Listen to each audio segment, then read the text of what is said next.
When you're ready. For my research project this year, I decided to study the effect of brain dominance on students' stress. The human brain can be split into two parts, the left side and the right side. Each side has different purposes. The left side of the brain is logical, whereas the right side is imaginative. The right side of the body gives information to the left side of the brain regarding language, words, and numbers.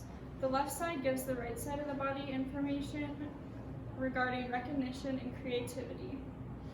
Both sides are used by humans, but by taking a quiz, people can figure out their brain dominance. After doing preliminary research on brain dominance and the way it affects students, I was able to find a gap in research and create a question. There are studies done on the effects of dominance on mental health, hand dominance, and other brain functions. For my study, I decided to find an answer to the question, is it more stressful for teens to be left brain dominant or right brain dominant?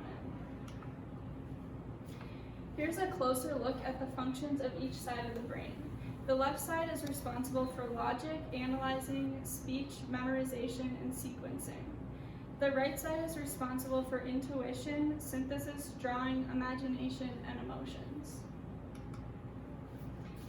The short answer to the question, is there a correlation, is yes, there is a correlation between brain dominance and stress.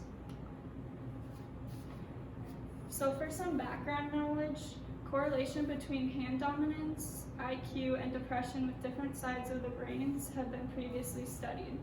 Many studies have reported a link between brain dominance and hand dominance, reporting that they are typically opposites. But sometimes this is not the case, including in my own study. A more well-known example of this is Albert Einstein. Much of his intelligence was accredited to being left-handed, but he was actually right-handed. He had autopsies of his brain done that showed he was more likely right brain dominant, but both sides were fairly symmetrical. This allowed him to be more creative. This displays that not all people follow the assumption of brain and hand dominance being opposite. Additionally, lower IQ levels are linked to less laterarized brains. And lastly, right brain dominance has been tied to higher depression rates. There is not a confirmed reason for why this is the case, but some ideas of reasoning found for this that have been reported is that the right side of the brain more often deals with negative emotion and self-reflection. A person with a hyperactive right side of the brain may focus so strongly on their inner self and negativity that they disconnect from the outer world. This is thought to be a potential reason for a rise in depression. These are just a couple of the many correlations made. In a study done in 2021, on a scale of 1 to 10, students reported having an average stress level of 5.8 out of 10 on a typical school day. In my own studies, students reported an average school week stress level of 4 out of 5 on a 1 to 5 scale. Levels of stress are often very high in teens. In another study done, 70% of students reported that they are stressed about school, 40% reported that stress makes them more irritable and angry, and 63% said it causes more anxious feelings. 12 out of 20 participants in my study were right brain dominant. This leads me to the question, why is this research topic important? The goal in answering this question is to help people understand their stressors better. Some causes of stress are in human control and others are not. Simply understanding where stress is stemming from can be important. Although brain dominance is not in a person's control, possibly with more studies, there could be ways created or discovered to at least lessen stress caused by brain dominance on one side of the human's brain. The process of my project started out with doing some preliminary research and finding a gap to base my research on. Then I created a survey asking questions regarding brain dominance, stress during the school week, and ways subjects currently reduce stress in daily life, and if they would be interested in participating in a study examining the correlation between brain dominance and stress. I then looked at the responses to those surveys, edited my plan for the study based on the responses, and selected 20 people to participate. Starting out with a survey was the most efficient way to gather information and participants before beginning the main portion of my study. Then I was able to perform the study and analyze the results in order to come to a conclusion to my question. Before getting into the details of my study, going over information on the knowledge gathered in the survey may be beneficial. 74.1% of the respondents indicated that they do not know if they are left or right brain dominant. And as mentioned before, a stress level of 4 out of 5 on a typical school day was reported by students surveyed at Benilde. Students were also asked to identify ways in which they cope with stress or reduce their own stress levels. Some of these included music, exercise, spending time with family and friends, video games, sleeping, driving, getting food, making to-do lists, watching shows, and getting off technology. The awareness that teens have of their stress is already apparent, but adding to their knowledge on the causes would be beneficial. During the study, each participant had their resting heart rate measured and was first asked to take a quiz to identify their brain dominance. 12 of them were right brain dominant and 8 were left brain dominant. Then each person was asked if they were left or right-handed. All but one student were right-handed, which means a correlation between brain dominance and hand dominance often did not apply to the students in my study. Then participants were asked to do 3 sets of stress-inducing activities. Having each person do 3 types of activities was necessary to make sure both sides of the brain were required throughout the study. The heart rate was being measured and recorded throughout. Time was allowed in between each activity to allow their heart rate to return to a resting rate. The first thing participants were asked to do was answer 5 simple questions. For each question, 10 seconds was given to respond. The questions were, what is your favorite show? Where is your dream vacation? What is your favorite color? Which celebrity do you want to meet the most? And what is your favorite meal? They were asked to come up with lies in that short amount of time for 2 out of the 5 questions in order to further induce stress. Heart rate was recorded before and after as a quantitative way to measure stress. The second thing they were asked to do was color in as much of a detailed picture as possible in 30 seconds, making sure the marker stayed in the lines. Again, heart rate was recorded before and after. Lastly, students were asked to solve 2 math problems in 30 seconds. The participants' heart rate was again measured before and after. I was then able to organize all the data I collected into a chart and begin calculations. To find a direct answer to the question, I was able to calculate heart rate incline averages of each of the 3 parts of the study, as well as overall total increase of heart rate in each participant.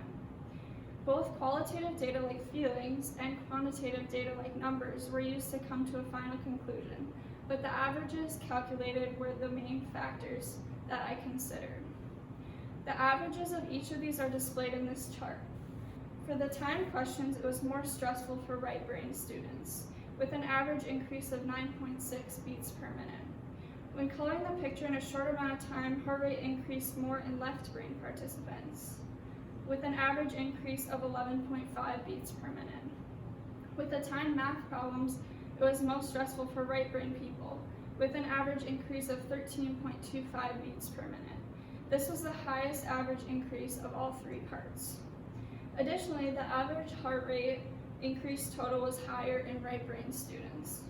The average total heart rate increase was 31 beats per minute in right brain dominant people, and for left brain participants, it was a 24.6 increase on average. For my study, I only collected data from high school students. The survey created went out to sophomores, juniors, and seniors at Benilde St. Margaret's. 20 students were selected to participate in the study beyond the initial survey. This leads to the improvements I would make if I had more time and limitations that occurred during my study. Within the study, there were a few things I would do differently to further expand on the results, as well as make them more accurate in order to back up the claim I am making. Given more time, I would have expanded my participants from other schools or locations and added other age groups. Knowing if this correlation is also consistent in younger children and older adults would be valuable. Having more time would also allow for more participants to be studied and analyzed. The more consistency in results, the stronger the information and reasoning could be. Additionally, I would have had more of an even balance of left and right brain dominant people participating. This would also result in more accurate and comparable results. Lastly, I would look into any ways to reduce stress caused by brain dominance and find solutions if possible. A few different pieces of information can be drawn from my study. The first one is that the theory that hand dominance and brain dominance are not always opposite, as previously stated in other reports. Secondly, it is more common to be right brain dominant than left brain dominant. Although people typically have one side that is dominant, the dominant percentages in my study show that most people's brains are actually near equal in dominance. Dominance percentages range from 53 to 78% dominant across all participants in my study. Another thing being that activities involving analytics like math are most stressful to right brain dominant people, and activities that are creative like the coloring are most stressful to left brain dominant people. Whereas coloring was the least stressful for right brain dominant people, and the questions were most stressful for left brain dominant participants. This displays the ways in which causes of stress differ depending on the way a human's brain works. But the most significant conclusion that was made is that it is easier to get stressed out if a person is right brain dominant than if a person is left brain dominant. Thunderous applause. Hey, some questions. Yeah. How did your review of the methods used by scholars in the field inform your selection of a research method that was aligned with your question? So when I was looking at other studies in my preliminary research, I noticed a lot of percentages and numbers rather than feelings. So that led me to, I still wanted to get like the feeling side of it, the qualitative data, but it led me to want to do a more analytical method, and so that's why I ended up doing averages with my data. Okay, thank you. What are the real world implications related to your findings? Well, stress is really common for a lot of people, especially in teenagers, I found. And so knowing where that stress is stemming from could hopefully lead people to finding solutions to reducing that stress, or at least being aware of where it's coming from. Okay, thank you. One more. How did you handle the uncertainty of the research process? As I was going along, a lot of things changed, so that led to uncertainty. So I just had to adapt, and also looking at other studies done by other scientists helped kind of guide me and helped with the uncertainty that I knew that I was doing what was best. Okay, thank you.